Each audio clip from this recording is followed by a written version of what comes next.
সৌদ অসম চাউলতাল মাঝি মণ্ডল সাপেখাতি আঞ্চলিক সমিতিৰ উদ্যোগত আৰু সাপেখাতি আঞ্চলিক মাঝি বাবা ও ৰাইজৰ সহযোগত স্বৰ্গীয় দীনেশ হাজদাদেৱৰ ৩২তম স্মৃতি দিৱস সাপেখাতি বিষ্ণুপুৰ শ্ৰীৰাম প্ৰাথমিক বিদ্যালয়ৰ প্ৰাংগণত দিনজোৰা কাৰ্যসূচীৰে অনুষ্ঠিত হয়। চৰাইদেউ সাপেখাতিৰ পৰা ৰাজেশ লিম্বুৰ ৰিপৰ্ট টাইম 60 অসম।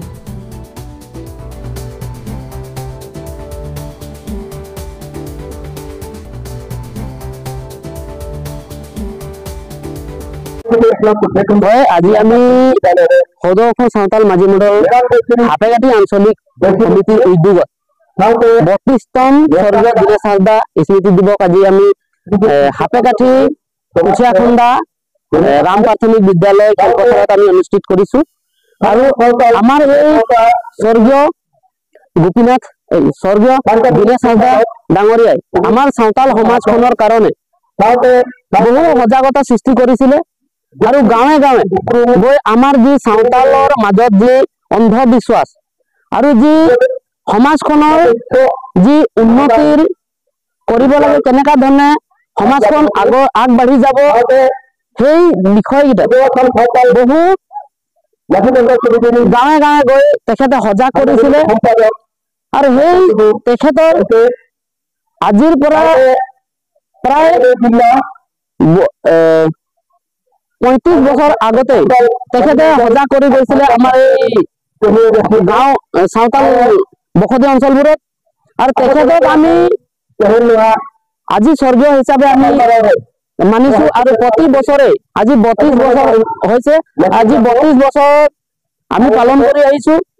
তেখেতক স্বৰ্গীয় হিচাপে আমি পালন কৰিছো আৰু তেখেতৰ স্মৃতি আমাৰ মাজত অমৰ হৈ থাকিব। ইয়াকে কলো।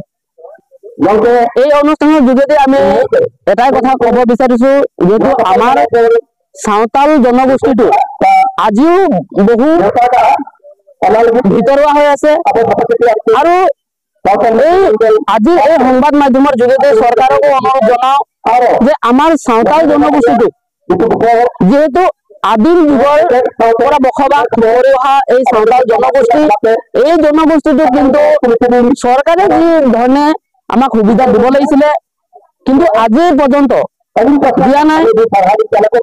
তো যাতে আগন্তুক দিনবোৰত যাতে চৰকাৰে আমাক এই চাউতাল জনগোষ্ঠীটো যাতে সমাজখন কেনেকা ধৰণে উন্নতি হয়, জাতি এটা কেনেকা ধৰণে উন্নতি হয় তাৰ কাৰণে কিন্তু চৰকাৰে কিন্তু চিন্তা কৰা দৰকাৰ আছে। হয়, আজি এই অনুষ্ঠানখনত আমি বিশেষকৈ আমাৰ সৌদ অসম চাউতাল মাঝি মণ্ডল কেন্দ্ৰীয় সমিতিৰ সাংগঠনিক সম্পাদক ডাঙৰীয়া আমাৰ এই অনুষ্ঠানত উপস্থিত আছে। লগতে এই সভাখনত আমি বহুকেইজন বৰেণ্য ব্যক্তিক নিমন্ত্ৰণ জনাইছিলো, বহুকেইজন ব্যক্তি আমাৰ মাজত উপস্থিত আছে। বিশেষকৈ সৌদ অসম চাউতাল মাঝি মণ্ডলৰ বিষয়ববীয়াসকল সকলোৱে উপস্থিত আছে, কেন্দ্ৰীয় সমিতিৰ বিষয়ববীয়াসকল উপস্থিত আছে। লগতে সদৌ চাউতাল ছাত্ৰ সন্থাৰ কেন্দ্ৰীয় সমিতিৰ সাংগঠনিক সম্পাদক উপস্থিত আছে।